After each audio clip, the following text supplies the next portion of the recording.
we shift to a very interesting session where we try to bring both Seoul, South Korea, and Istanbul to Cairo. Professor Anna Fagotti, she is known, she don't need any introduction, she is the ESGO President-elect, is going to speak about highlights from ESGO 2023 that was in Istanbul 2 months ago. So if you missed going to Istanbul, we brought all the Turkish group here, and we brought the highlights from the ESGO here too.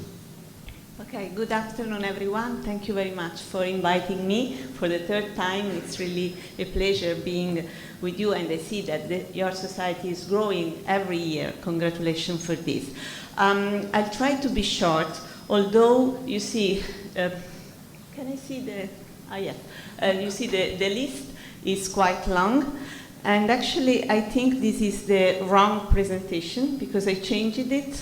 So maybe, okay, I try to adapt as much as possible.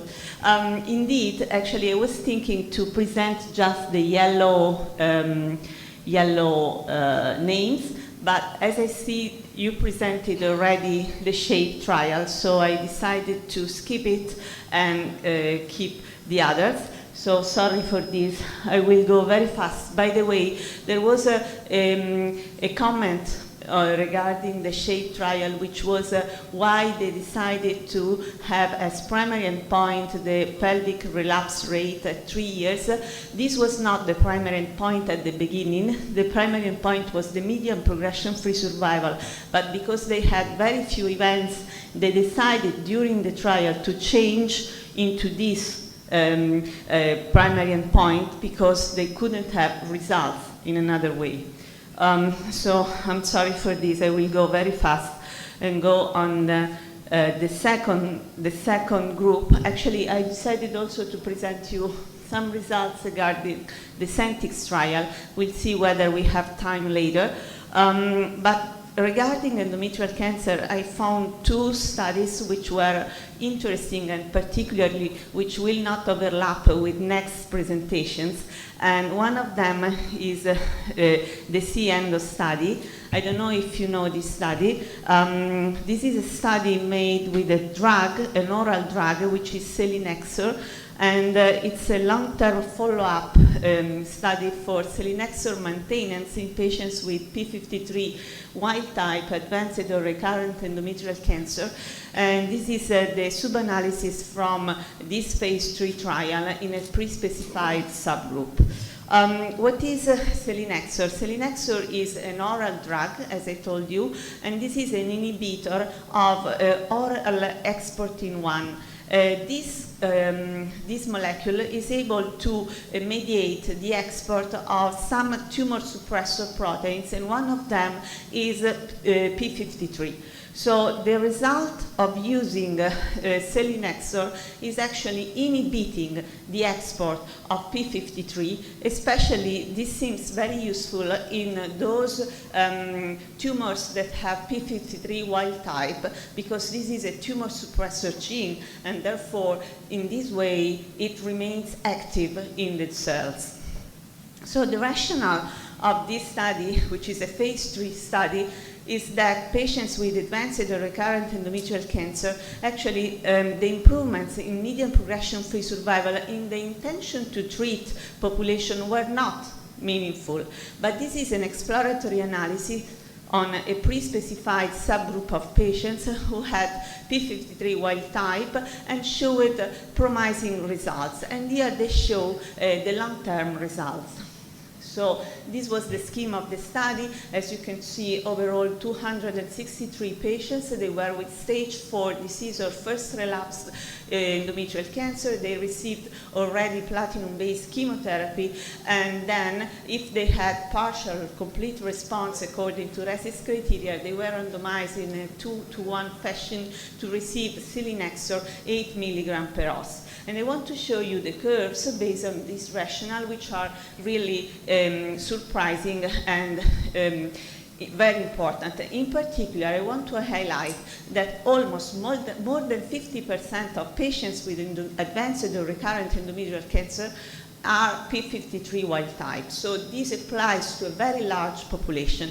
And among them, almost half of them actually will be PMMR, so proficient. So this applies to those populations that we call in another way NSMP, which is very large, and where, according to different trials, we don't see a very effective treatment with immunotherapy. So this is in the overall population. But if you look at the subgroup population of pMMR patients, so those who are wild type but proficient, again, you will see that the effect is very, very good. And if you look at the odds ratio, it's 0.32, and the interval confidence doesn't pass through 1. And if you look at the difference in terms of progression-free survival, you see that with selinexor it's not reaching the median progression-free survival, while it's only 4.9 months in the group not receiving the drug. If we look at the deficient population with p53 wild type, we still see some differences. These differences seems to be still significant, although you see the interval confidence pass through 1. And so it seems that we may have an alternative to immunotherapy in those patients who are not deficient, but they are wild type. So the conclusion of this study is that long-term follow-up of the pre-specified p53 wild-type subgroup showed progression-free survival improvements in patients receiving selinexor maintenance therapy compared with placebo, regardless of microsatellite instability status. However, if we look at the proficient group, a strong progression-free survival signal was observed with selinexor maintenance therapy. The median follow-up was quite long because it was more than 2 years in a very special population, and the safety profile for selinexor was generally manageable and new safety signals were identified.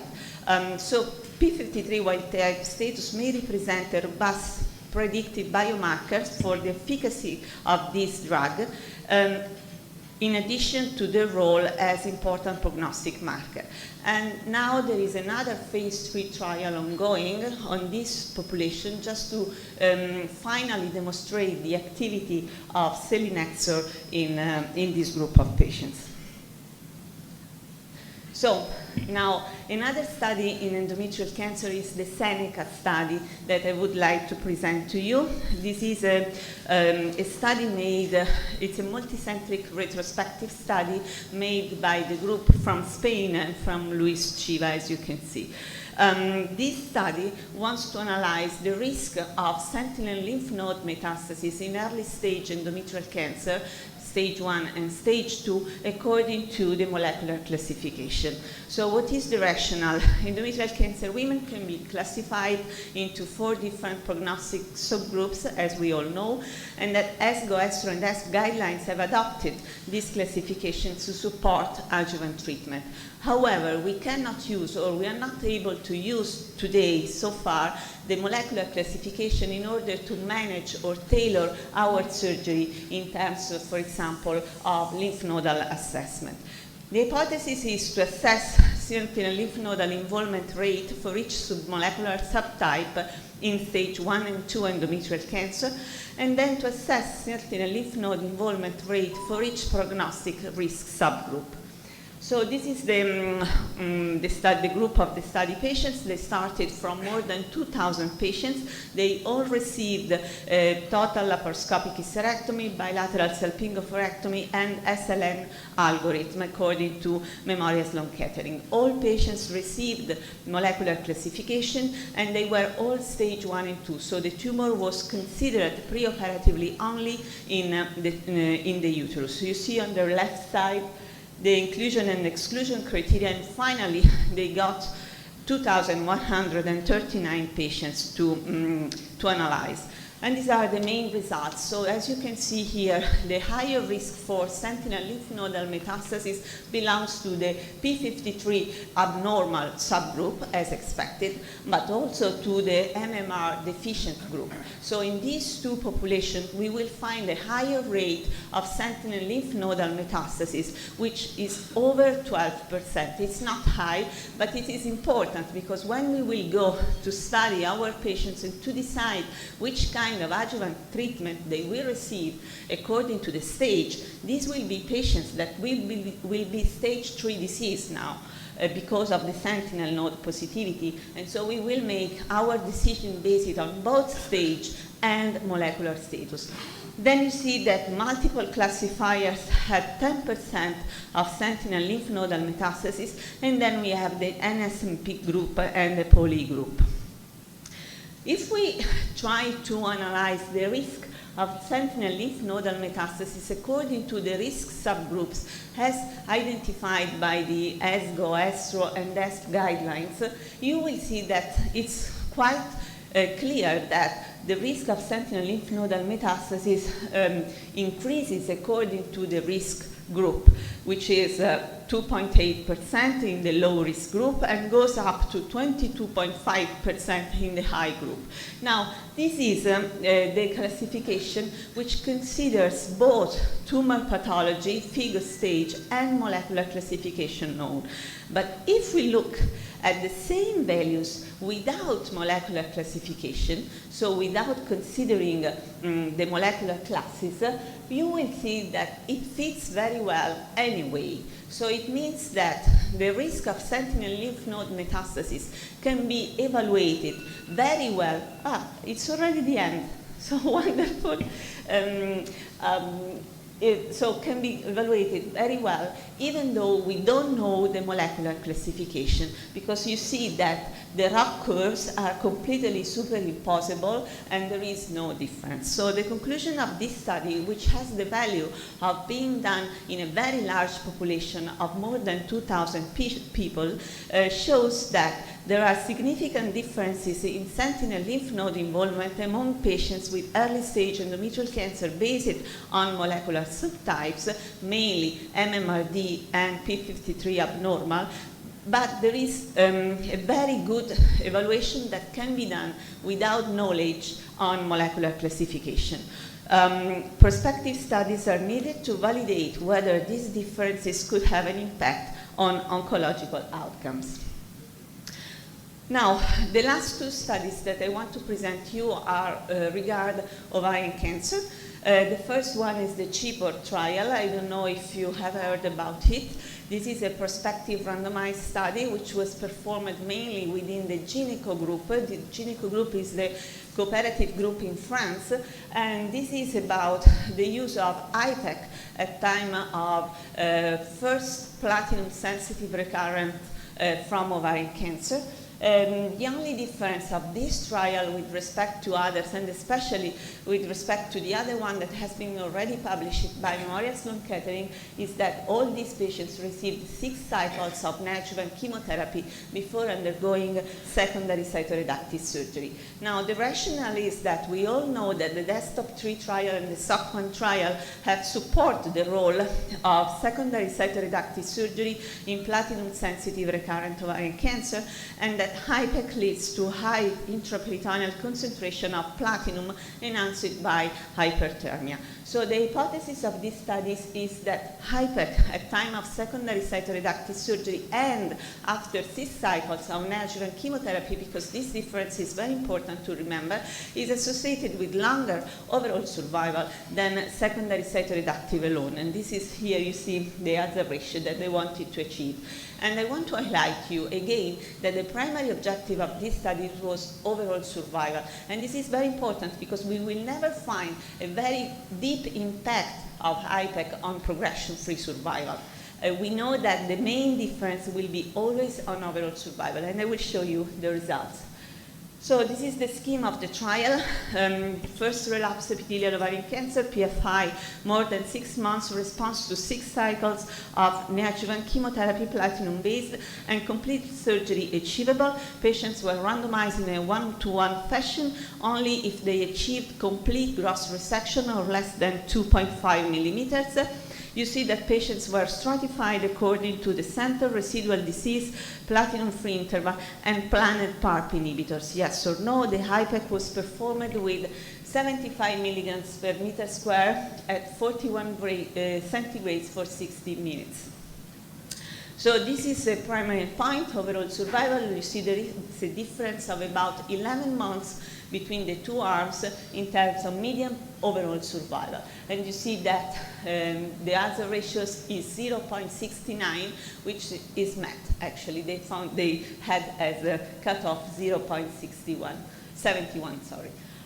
This is the PFS. As I told you, again, PFS is not statistically significant. There is a difference of about 1 month, and there is no statistical difference. But if you look at the peritoneal PFS, again, there is a difference, and this difference shows after 12 months. So for a long time, these patients have probably the same behavior, but then something happens, and actually what other studies have found is that there is a difference in terms of site of recurrence. So it seems that IPEC can protect the peritoneum and the recurrence in the peritoneum, but does not protect versus distant metastasis. So there will be no difference in terms of progression-free survival, but there will still be a difference in terms of overall survival, because these patients usually die for bowel occlusion. Here you see secondary endpoints. You see that surgery was longer, yes, so you have to consider 60 minutes of perfusion, that more patients had soma diversion in the IPEC group, as was demonstrated by Van Driel in the other trial. And if you look at the kidney failure, yes, these patients had more kidney failure with respect to patients without IPEC. But you will see here that they show the difference before and after the use of thiosulfate. And when they started using thiosulfate IV during perfusion, there is no more difference in the two groups. So it seems that we have found a way to reduce the risk of severe kidney failure by IPEC. This is the time to subsequent therapy. Again, this was a secondary endpoint which was met. So it was longer in the group of IPEC with respect to the group of no IPEC, and quality of life was superimposable. So the conclusion of this study is that adding IPEC to cytoreductive surgery after 6 cycles of second-line chemotherapy for patients with first relapse ovarian cancer significantly improves survival. I just checked what was the median overall survival of other 2 important studies. One is the SOLO2 trial. And here the median overall survival was around 50 months with respect to 54 in this trial. And I checked the median overall survival of the desktop 3 trial, which was 53 months with respect to this one. Of course, there will be differences. Of course, in the SOLO2 trial, we have only mutated patients. So this is bias. In the desktop 3 trial, patients were selected based on the ESGO score. In this trial, all patients probably have been included, but these are platinum-sensitive patients. So we have differences, and it will be difficult comparing each trial, and we are waiting for the publication in order to understand correctly patients' characteristics. The last trial that I want to present to you is the Nuvola trial, and the reason, there are 2 reasons for this. One is that we presented the trial, so this is our trial, and the second one is that I think the design was very interesting, although the results were very disappointing. The rationale in this trial is that advanced ovarian cancer patients with BRCA mutation have shown higher platinum sensitivity and seem to benefit from PARP inhibitors treatment. So the hypothesis that we wanted to demonstrate is that advanced ovarian cancer who carry a BRCA mutation and undergo adjuvant chemotherapy with a combination of standard chemotherapy plus PARP inhibitors may achieve higher rate of complete pathological response.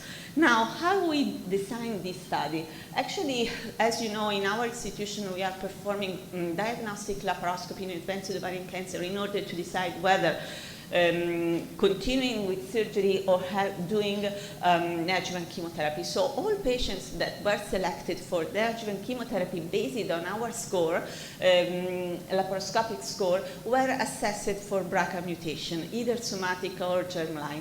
And the patients who were mutated, either somatic or germline, actually received this kind of chemotherapy, which was a combination of carbotaxol and olaparib.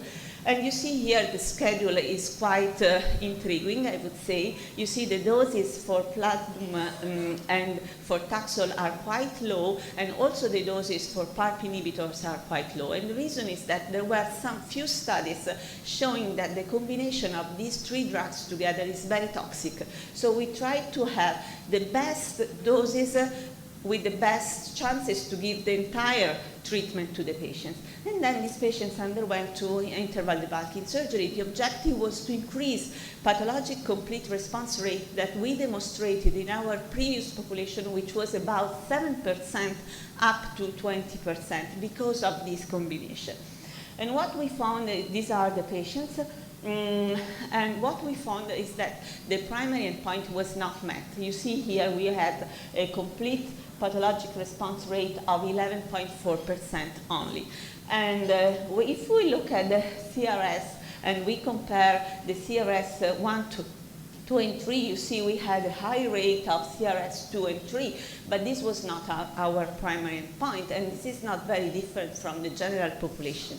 So how to explain these results? And the main reason to explain this result is that most of the patients had treatment-related adverse event, and they could not achieve the complete treatment. So either they had to stop the treatment or they had to reduce the doses in a very important way. And so this might be an explanation of this result.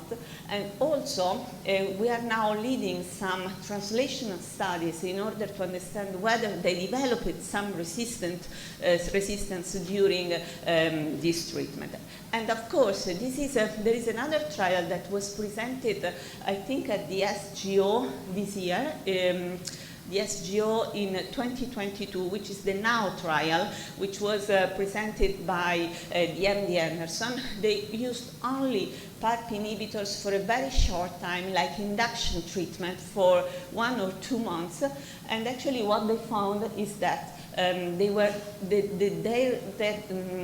primary objective was interval debulking surgery, successful interval debulking surgery, and they met the primary endpoint, which is, however, completely different from ours. So the conclusion of this study is that despite the addition of olaparib to chemotherapy demonstrated higher prevalence of pathologic complete response rate relative to historical control, the trial did not meet its primary endpoint.